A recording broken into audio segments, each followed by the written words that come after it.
እንኳን ደህና መጣችሁ። ዛሬ እጅግ ወሳኝ በሆነ የጤና ርዕስ ላይ እናተኩራለን። በእርግዝና ወቅት የአመጋገብ ልማዳችን የሕፃኑን የወደፊት ሕይወት የሚወስን መሰረት ነው። ብዙ ኢትዮጵያውያን እናቶች የሚወዱትና በስፋት የሚመገቡት ሽሮ ወጥ የጤና ባለሙያዎችን ለምን አሳሰበ?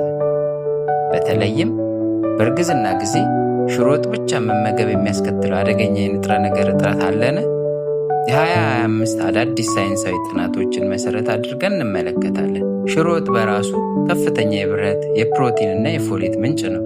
ይህ ደግሞ የደም ማነስን በመከላከልና ለጽንሱ አንጎልና የአከርካሪ ገመድ ምስረታ ድጋፍ በመስጠት ወሳኝ ነው።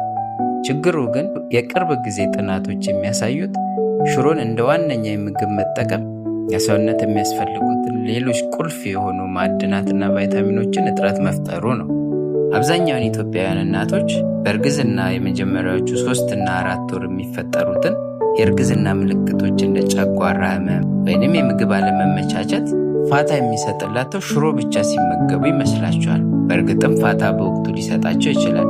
ይሁንና ግን ይህንን ማድረጋቸው ከላይ እንደጠቀስነው የተለያዩ የማዕድናትና የቫይታሚኖችን እጥረት በመፍጠር ልጁ ላይ የሚከሰቱትን የተለያዩ አይነት ጉዳቶችን ሲያስከትል እንመለከታለን። እስቲ በቀጣይም በእናቲቱ ላይ ሽሮ ብቻ በእርግዝና ጊዜዋ መመገብ ምን አይነት ጉዳቶችን እንደሚያደርሱ እንመልከት። አንደኛ የብረት መመጠን ችግርና የደም ማነስ ነው።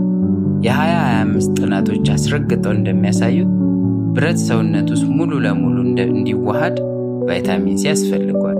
ሽሮ ብቻ በሚመገቡበት ጊዜ የቫይታሚን ሲ ምንጮች እንደ ፍራፍሬዎች ስለሚጎሉ ሽሮ ውስጥ ያለው ብረት ጥቅም ላይ ሳይውል ቀርቶ ለከባድ የደም ማነስ ሊያጋልጥም ይችላል። ሁለተኛው የካልሲየም እጥረትና የአጥንት ጤና ነው። ካልሲየም ከወተት ተዋጽኦ የሚገኝ ሲሆን በሽሮ ውስጥ የለም ማለት ይቻላል። እጥረት ሲከሰት ሰውነቱ የልጁን የአጥንት ፍላጎት ለማሟላት ካልሲየምን ከእርሷ አጥንት ላይ በመውሰድ ለወደፊት የአጥንት መሳሳት ያጋልጦታል። በቅርብ ጊዜ በ2024 በተደረጉ የኢትዮጵያ ጥናቶች ሽሮ ብቻ መመገብ በጽንሱ ላይ የሚያመጣው አደጋ ደግሞ ከባድ ነው። የመጀመሪያው የፎሌት እጥረት ነው። ፎሌት የሕፃኑ አንጎልና የአከርካሪ ገመድ በትክክል እንዲያድግ ወሳኝ ነው። ይህ እጥረት ካለ ስፓይናል ቢፊዳ የመሰሉ ከባድ የወሊድ ጉድለቶች ሊከሰቱ ይችላሉ። ሁለተኛው ዝቅተኛ ክብደትና ያለ ጊዜው መወለድ ነው። ተመጣጣኝ ያልሆነ አመጋገብ ልጁ በተገቢ ሁኔታ እንዳያድግ ያደርጋል። ይህም ዝቅተኛ ክብደት እንዲኖረው ወይም ያለ ጊዜው እንዲወለድ ሊያደርግ ይችላል። እነዚህ ሁሉ በሕፃኑ የረጅም ጊዜ ጤና ላይ ተጽዕኖን ያሳድራሉ። ሽሮ ብቻ በተደጋጋሚና አብዝተሽ መመገብሽ የሚፈጥራቸውን ጉዳቶች ለመመልከት ችለናል። ታዲያ ሽሮ ወጥ መብላት የለብሽም ማለት ነው? በፍጹም አይደለም። መመገብ ትችያለሽ፣ ግን ከሌሎች ምግቦች ጋር በማጣመር መሆን አለበት። ይሁንና የጤና ባለሙያዎች የሚሰጡትን መፍትሄ እንመልከት። መፍትሄው ሽሮን መተው ሳይሆን ማመጣጠን ነው።